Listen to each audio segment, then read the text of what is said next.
त्रिदलं त्रिगुणाकारं त्रिनेत्रं च त्रियायुधं त्रिजन्मपापसंहारम् एकबिल्वं शिवार्पणम् त्रिशाखैः बिल्वपत्रैश्च अच्छिद्रैः कोमलैः शुभैः तव पूजां करिष्यामि एकबिल्वं शिवार्पणम् कोटिकन्या महादानं तिलपर्वतकोटयः काञ्चनं शैलदानेन एकबिल्वं शिवार्पणम् काशीक्षेत्रनिवासं च कालभैरवदर्शनं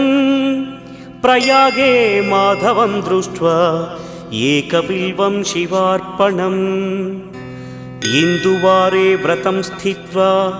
निराहारो महेश्वर नक्तं हौष्यामि देवेश एकबिल्वं